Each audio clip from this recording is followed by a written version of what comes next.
Welcome to மகே maths class. நீங்கள் நம்ம என்ன பார்க்க போகிறோம்னா 6ஆம் வகுப்பு 2ஆம் பருவம் வடிவியலில் எடுத்துக்காட்டு 4.7 தான் பார்க்க போகிறோம். இதுக்கு முன்னாடி எடுத்துக்காட்டு 4.6 வீடியோ போட்டிருக்கோம். அதோட லிங்க் டிஸ்கிரிப்ஷனில் இருக்குது, போய் பார்த்துட்டு வாங்க. இப்போ வாங்க கணக்கு பார்க்கலாம். எடுத்துக்காட்டு 4.7 ஏபி = 6.5 சென்டிமீட்டர் அளவு உள்ள கோட்டு துண்டு வரைந்து துண்டிற்கு மேலே M என்ற புள்ளியை குறிக்க M வழியாக AB கோட்டு துண்டிற்கு இணைக்கோடு வரைக. AB 6.5 சென்டிமீட்டர் ஒரு கோட்டு துண்டு வரைந்து அதுக்கு ஒரு இணைக்கோடு வரைய சொல்லியிருக்காங்க. ஃபஸ்ட்டு நம்ம AB 6.5 சென்டிமீட்டர் வரைஞ்சிக்குவோம். ஒரு கோட்டு துண்டு இது 0லேருந்து 6.5 வரையும் நம்ம கோடு வரையணும். புள்ளி வச்சுக்கிட்டு 6.5 வரையும் ஒரு கோடு வரையும்.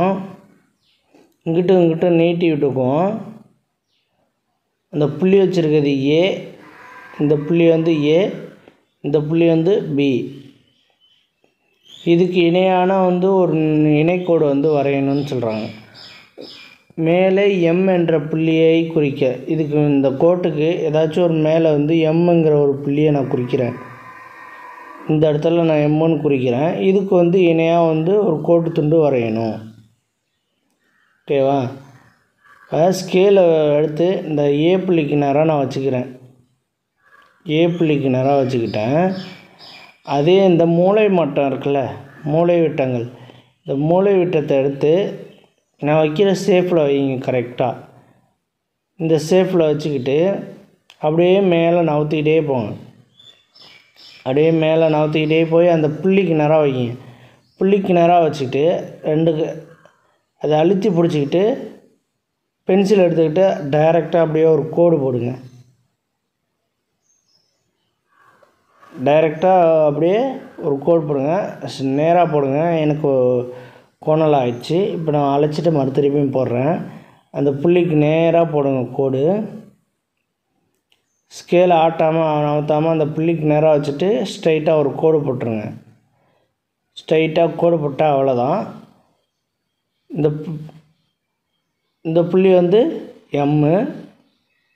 இந்த புள்ளி M, இந்த புள்ளி M. ஏபிக்கு இணையான ஒரு கோட்டு துண்டு நம்ம வரைஞ்சிட்டோம். இதோட வரைமுறையை நம்ம எழுதணும். ஃபஸ்ட்டு என்ன இருக்கும், ஏபி 6.5 சென்டிமீட்டர் ஒரு கோட்டு துண்டு வரைஞ்சோமா, அதை எடுத்து எழுதிக்கிட்டோம்.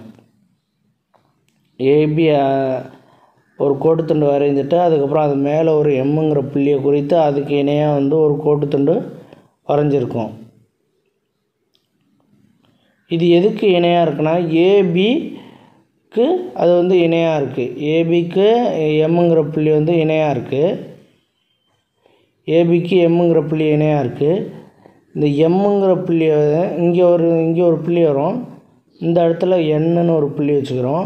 இப்போ ஏபிக்கு இணைக்கோடாக எது இருக்குது, MN parallel AB. இந்த சிம்பிளுக்கு பேரலல்னு சொல்லுவோம். இந்த சிம்பிள் போட்டால் இணையானதுன்னு சொல்லலாம். எதுக்கு இணையாதுன்னா MNக்கு ஏபி இணையானதுன்னு சொல்லலாம். இல்லை ஏபிக்கு MN இணையானதுன்னு சொல்லலாம். அதான் இணைக்கோடுகள். ஃபஸ்ட்டு ஏபி 6.5 சென்டிமீட்டர் கோடு வரைஞ்சோம். அப்புறம் மேலே எம்ங்கிற புள்ளியை வச்சு MNங்கிறத குறித்தோம். அதுக்கப்புறம் அதோட இணைக்கோடு parallel MN AB அப்படின்னு குறித்தோம். அவ்வளோதான்.